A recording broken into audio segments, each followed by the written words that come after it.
Hi, my name is Gwen. Welcome to the premiere episode of Dementia Survivor's Diary. So, I wrote a letter to my mother.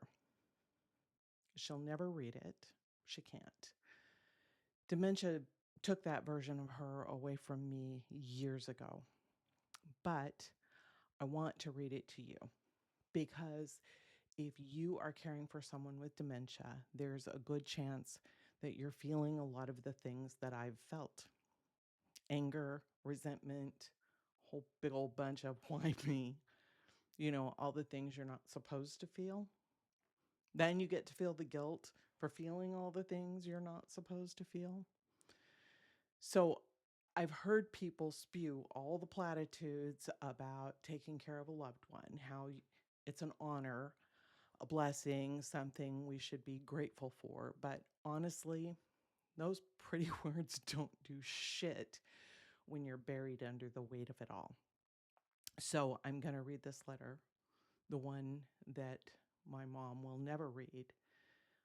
And I'm going to read it because while it cannot help her anymore, my hope is that maybe it can help you. This might get a little messy. Dear Mother, I have started this letter so many times, but it never seems quite right. I'm just not sure what to say. Honestly, though, it doesn't really matter. You'll never read it anyway. I wanted to say I wish you were here to tell me I'm doing a good job, but I don't really think that's true. I think I want my dad for that. What I really want is to explain your situation and for you to understand mine.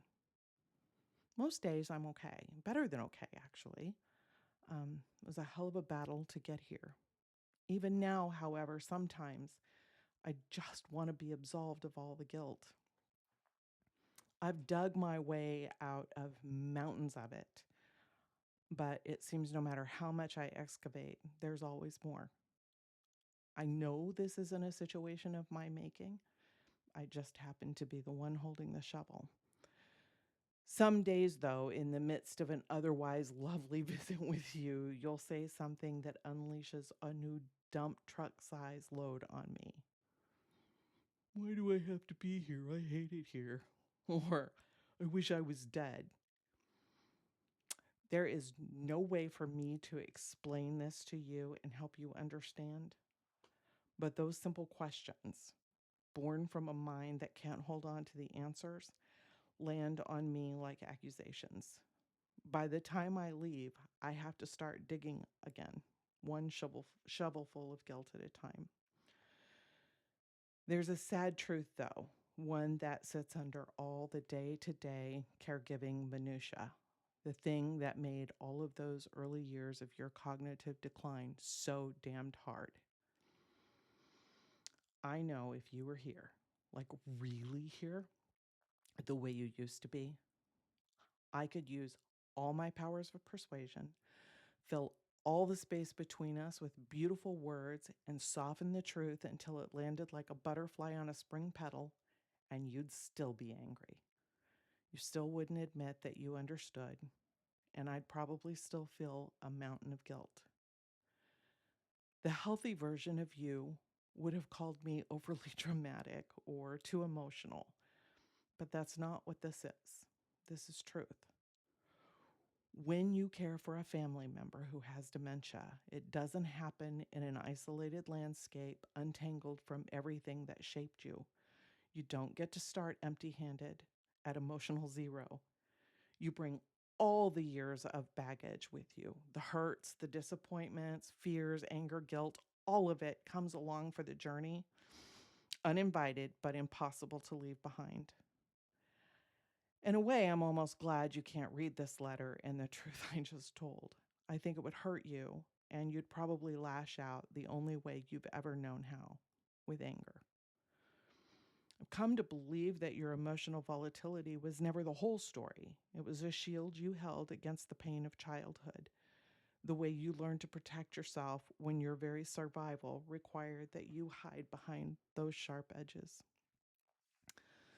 Still, there are times when I'm reminded of the version of you that the world adored. I was showing you old family photos the other day, and pictures of you kept popping up. I loved the portraits that we had done for Daddy when he was in Germany, and even earlier, the family pictures of the four of us while on Okinawa.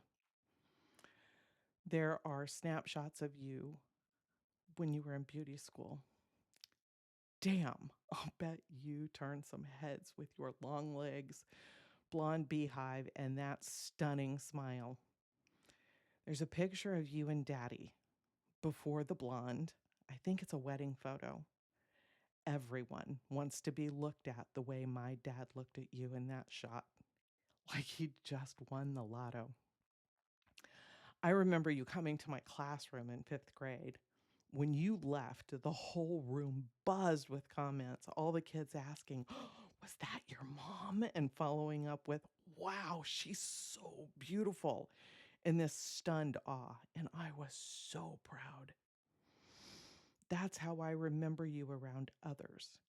Everyone loved you. It was like you just lit up rooms everywhere you went.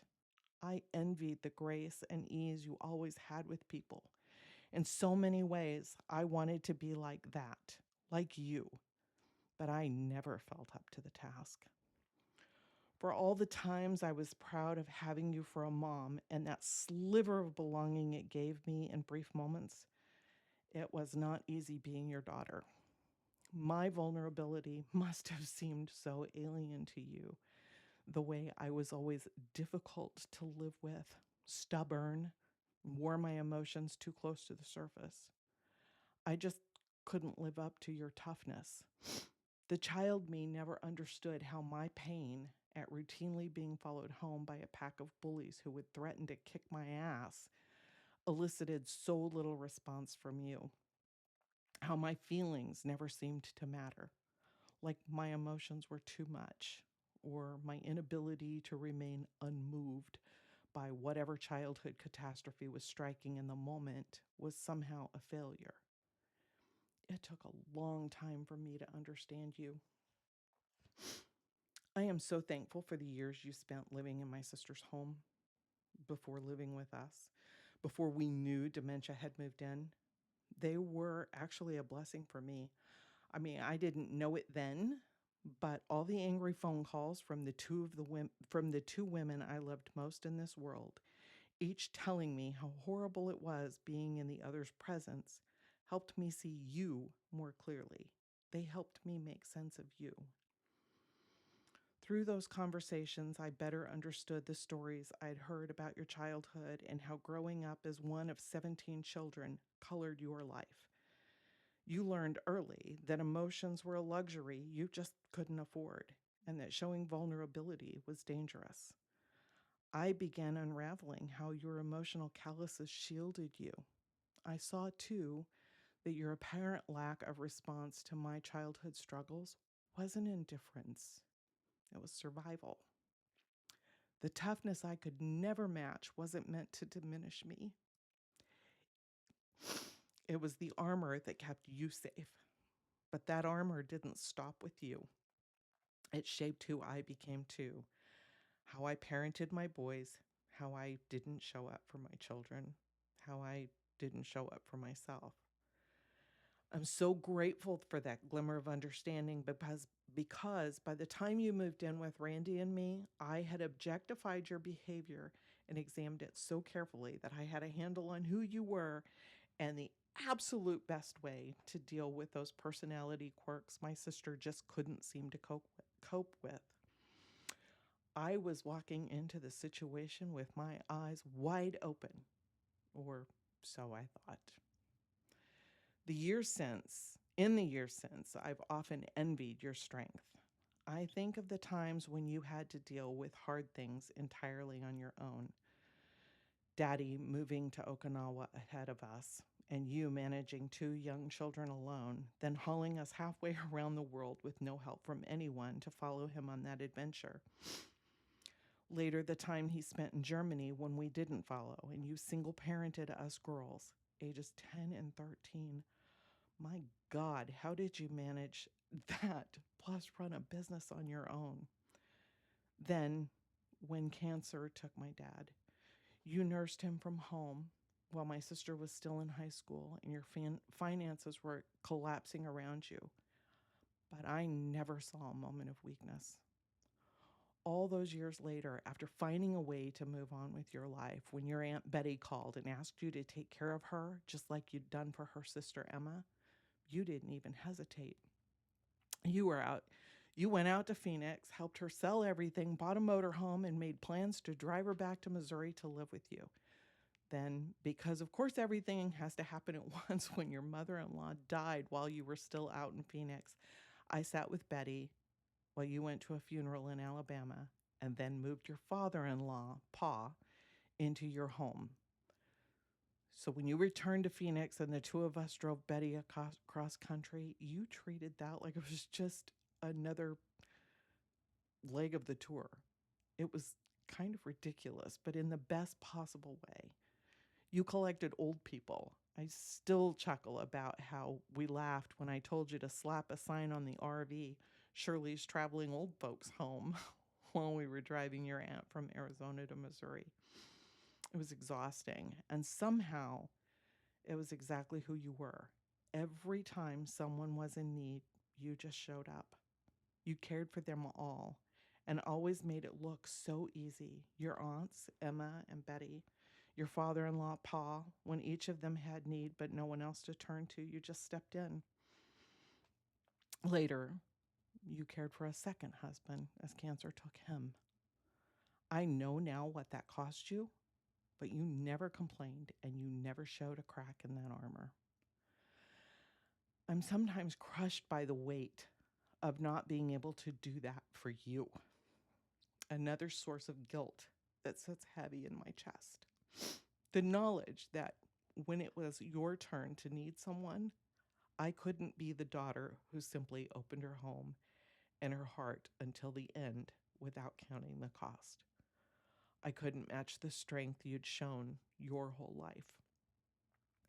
I know you were still here to see me spiraling. I know you were spiraling too. I watched us, each, helpless to help the other, chasing one another down the drain like water caught in a whirlpool. I'm sorry you couldn't find purchase on the slippery walls as the current pulled you deeper. I'm sorry that when I finally clawed my way to solid ground, grasping and broken, you were already gone, swept away by forces that neither of us understood how to fight. I still struggle with the guilt of surviving what claimed you. But I'm still glad you have your sense of humor sometimes and still laugh easily.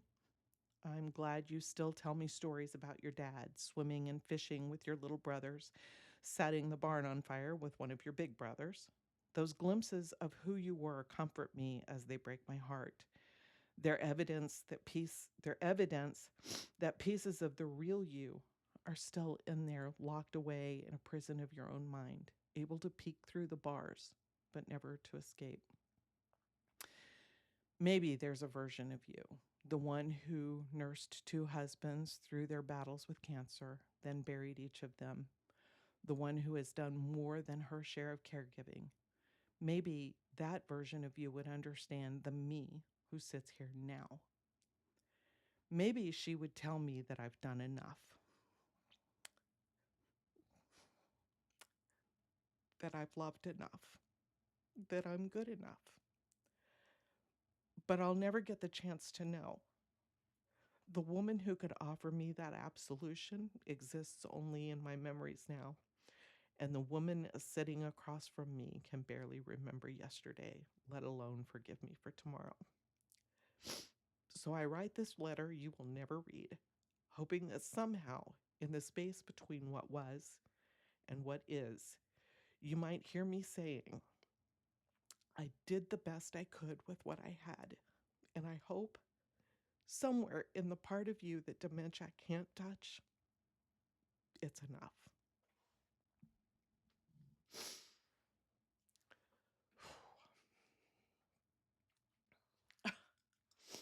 If any of that landed for you, if you heard yourself in it, just know You are not alone.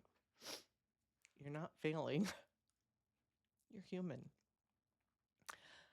I spent 5 years as my mother's in-home caregiver. It nearly killed me.